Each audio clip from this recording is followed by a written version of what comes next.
Assalamualaikum warahmatullahi wabarakatuh. Selamat pagi dan salam sejahtera untuk kita semua. Kami dari kelompok 2 akan mempresentasikan hasil kerja kelompok kami, yaitu terkait materi yang berjudul Manajemen Berbasis Sekolah dan Implementasinya. Adapun anggota kelompoknya, saya sendiri, Venia Etma Afisa, Sekar Dewi, dan Vira Nurtasari. Materi pertama yang akan saya bahas yaitu tentang pengertian manajemen berbasis sekolah. Manajemen berbasis sekolah merupakan salah satu basis manajemen pengelolaan sekolah yang memberikan otonomi lebih besar kepada sekolah dan mendorong sekolah untuk mengambil keputusan bersama secara partisipatif dari seluruh warga sekolah dan masyarakat yang ada di sekitarnya, yang bertujuan untuk mengembangkan dan meningkatkan mutu pendidikan. Model manajemen ini memberikan kemandirian kepada pihak sekolah untuk melaksanakan ataupun melakukan langkah-langkah yang sesuai dengan kebijakan pendidikan nasional guna untuk meningkatkan mutu pendidikan. Yang kedua yaitu tujuan manajemen berbasis sekolah. Tujuannya ada dua, yang pertama secara umum dan secara khusus. Yang pertama yaitu secara umum.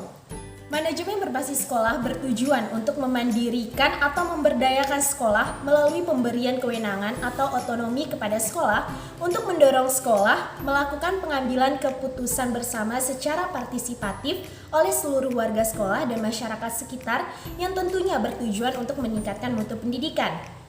Secara khusus, menurut Sagala dalam Ana Widya Stuti pada tahun 2020, ada 4 tujuan manajemen berbasis sekolah. Yang pertama, meningkatkan efisiensi penggunaan sumber daya dan penugasan staf. Yang kedua, meningkatkan profesionalisme guru dan tenaga pendidikan di sekolah. Yang ketiga, munculnya gagasan baru dalam implementasi kurikulum, penggunaan teknologi pembelajaran, dan pemanfaatan sumber-sumber belajar. Yang keempat, meningkatkan mutu partisipasi masyarakat dan stakeholder. Nah, secara umum stakeholder ini berarti suatu individu, kelompok, ataupun komunitas yang memiliki peran penting dalam suatu organisasi. Nah, dalam bidang pendidikan, stakeholder ini terdiri atas sekolah, pemerintah, dan masyarakat. Materi selanjutnya yaitu tentang ruang lingkup manajemen berbasis sekolah. Yang pertama, pengelolaan sekolah satuan pendidikan. Dalam hal ini, kepala sekolah dan guru dibantu oleh komite sekolah untuk mengelola satuan pendidikan atau sebuah sekolah. Nah, yang kedua yaitu wewenang kepala sekolah. Maksudnya adalah kepala sekolah memiliki hak untuk menentukan secara mandiri tentang satuan pendidikan yang akan dikelolanya, tentunya dalam bidang manajemen yang meliputi yang pertama yaitu rencana strategis dan operasional, yang kedua struktur organisasi dan tata kerja, dan yang ketiga yaitu sistem audit dan pengawasan secara internal. Sekian materi yang dapat saya sampaikan, selanjutnya akan disampaikan oleh Sekar Dewi. Baiklah, saya Sekar Dewi akan melanjutkan presentasi dari saudari Venia Etma Afisa. Berikutnya alasan penting adanya manajemen berbasis sekolah. Yang pertama, yaitu sekolah lebih inisiatif dan kreatif. Nah, dengan diberikannya otonomi yang lebih besar kepada pihak sekolah, maka sekolah tersebut akan lebih inisiatif serta kreatif dalam meningkatkan mutu sekolahnya. Kemudian yang kedua yaitu lebih luas memanfaatkan sumber daya sekolah. Dengan pemberian fleksibilitas yang lebih besar kepada sekolah dalam memanfaatkan sumber dayanya, maka sekolah akan lebih luas serta lincah dalam mengadakan pemanfaatan yang lebih optimal dalam meningkatkan mutu sekolah. Kemudian yang ketiga, lebih mengetahui kelemahan, kekuatan, serta peluang. Dengan adanya MBS, sekolah akan lebih mengetahui kelemahan, kekuatan, peluang, serta ancaman bagi dirinya.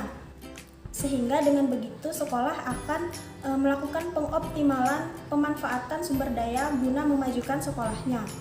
Kemudian yang keempat, lebih mengetahui kebutuhannya. Dengan adanya MBS, sekolah akan lebih mengetahui kebutuhannya terutama dalam bidang input pendidikan. Yang kelima yaitu pengambilan keputusan sesuai dengan kebutuhannya. Nah, dalam MBS, sekolah akan mengambil keputusan sesuai dengan kebutuhannya karena pihak sekolahlah yang lebih tahu tentang apa yang diperlukan oleh pihak sekolah. Kemudian yang keenam, penggunaan sumber daya pendidikan akan lebih efisien.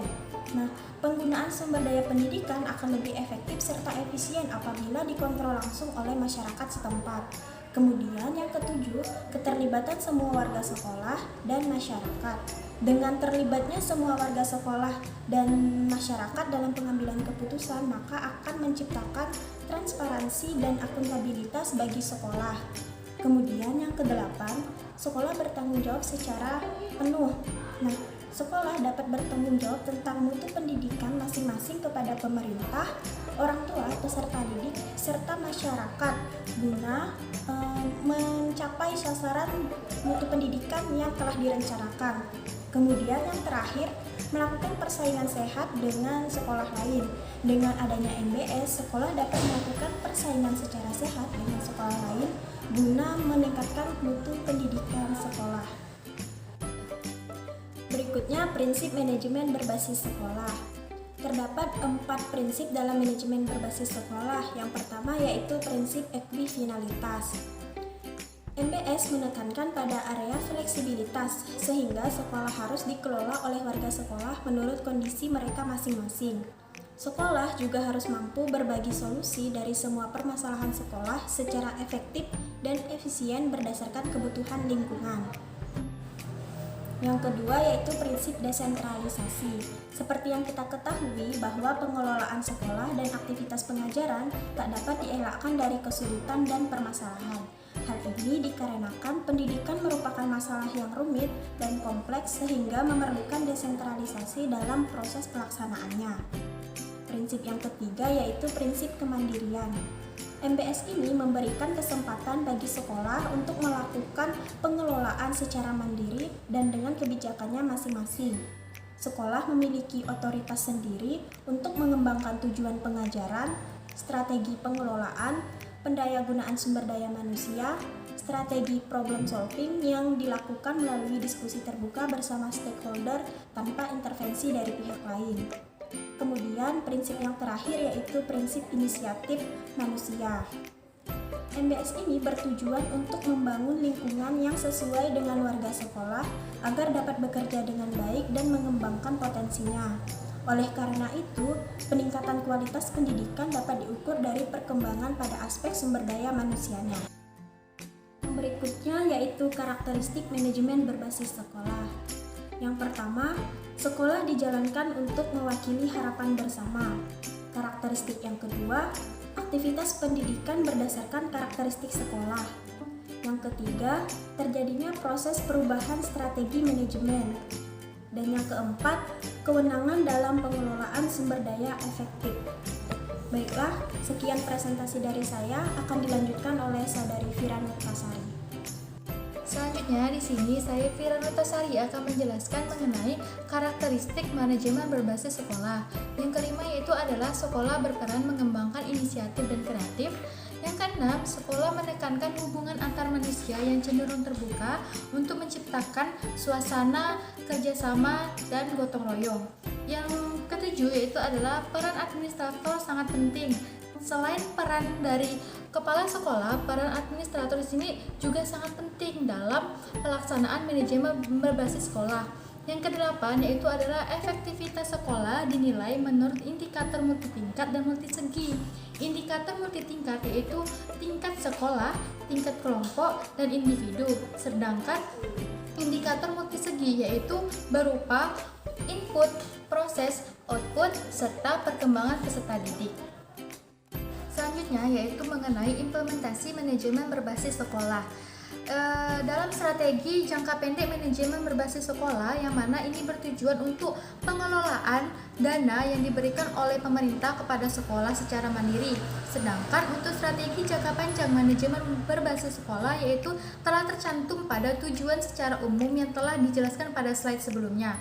Untuk strategi pelaksanaan konsep manajemen berbasis sekolah baik jangka pendek, jangka menengah, dan jangka panjang harus memperhatikan berbagai aspek antara lain aspek partisipasi masyarakat, ketenagaan, kepala sekolah dan guru, keuangan, kurikulum, materi dan penilaian, buku, serta alat dan sarana prasarana yang diperlukan dalam proses pembelajaran di sekolah. Nah, implikasi dari penerapan strategi manajemen berbasis sekolah ini ialah untuk menciptakan kondisi perubahan di antara pengelola di sekolah untuk mendelegasikan kekuasaan kepada kepala sekolah dan guru, yang mana pada hakikatnya manajemen berbasis sekolah ini adalah pemberian hak otonomi dari pemerintah kepada sekolah untuk mengelola sendiri proses pembelajaran di sekolah. Selanjutnya yaitu adalah proses penerapan MBS menurut Umadi tahun 2004 tentang bagaimana sih langkah-langkah dalam penerapan MBS di sekolah. Yang pertama yaitu adalah evaluasi diri. Evaluasi diri merupakan langkah pertama yang dilakukan oleh sekolah bersama dengan kepala sekolah dan guru-guru beserta komite sekolah. Hal ini bertujuan untuk mengoreksi apakah pelaksanaan pembelajaran selama ini sudah dilakukan secara benar. Yang kedua yaitu adalah perumusan visi, misi, dan tujuan. Untuk sekolah yang baru didirikan, perumusan visi, misi, dan tujuan merupakan langkah awal yang harus dilakukan. Sedangkan untuk sekolah yang sudah didirikan, perumusan visi, misi ini merupakan perbaikan ke arah yang lebih baik untuk ke program selanjutnya. Yang selanjutnya yaitu adalah perencanaan. Perencanaan pada tingkat sekolah merupakan kegiatan yang dilakukan untuk menjawab apa yang harus dilakukan dan bagaimana cara melakukannya agar sesuai dengan tujuan yang telah ditetapkan sebelumnya. Yang keempat yaitu adalah tahap pelaksanaan. Pada tahap pelaksanaan, peran kepala sekolah merupakan peran yang sangat penting. Kepala sekolah merupakan pemimpin yang menggerakkan, mengarahkan, serta mempengaruhi para staf, guru, dan komite sekolah untuk menjalankan MBS ini. Selanjutnya yaitu adalah tahap evaluasi. Tahap evaluasi merupakan tahap untuk menilai apakah MBS yang telah dilakukan sesuai dengan tujuan. Dan yang terakhir adalah pelaporan. Pelaporan diartikan sebagai pemberian atau penyampaian informasi secara tertulis kepada pihak yang berkepentingan dalam bidang pendidikan. Contohnya itu adalah Dinas Pendidikan.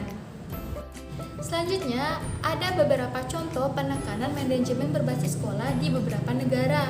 Yang pertama yaitu adalah pada negara Hong Kong. Negara Hong Kong ini penekanan manajemen berbasis sekolahnya berupa inisiatif sekolah. Yang kedua yaitu adalah Kanada. Pada negara Kanada, penekanan manajemen berbasis sekolah yaitu pengambilan keputusan pada tingkat sekolah. Yang ketiga Amerika Serikat, penekanannya pada pengelolaan sekolah di tingkat sekolah. Yang keempat adalah Inggris, penekanannya adalah pengelolaan dana pada tingkat sekolah. Yang kelima adalah Australia, penekanannya pada kewenangan sekolah dalam kurikulum. Yang keenam adalah Prancis, penekanannya pada partisipasi yang besar pada badan pengelolaan sekolah. Yang ketujuh ialah Nicaragua, penekanannya pada sekolah otonom. Yang kedelapan adalah Selandia Baru, penekanannya pada anggaran yang berbasis di sekolah. Yang kesembilan adalah El Salvador, penekanannya kepada melibatkan orang tua siswa dan masyarakat. Yang kesepuluh adalah Madagaskar, penekanannya kepada dengan melibatkan masyarakat. Yang ke-11 adalah Indonesia, yang mana mutu yang dikenal dengan MPMBS. Baiklah, sekian presentasi dari kelompok 2. Mohon maaf bila ada salah kata. Terima kasih atas perhatiannya. Dan jika ada materi yang belum kalian pahami, silakan bertanya di kolom komentar di bawah ini. Terima kasih. Wassalamualaikum warahmatullahi wabarakatuh. Selamat pagi.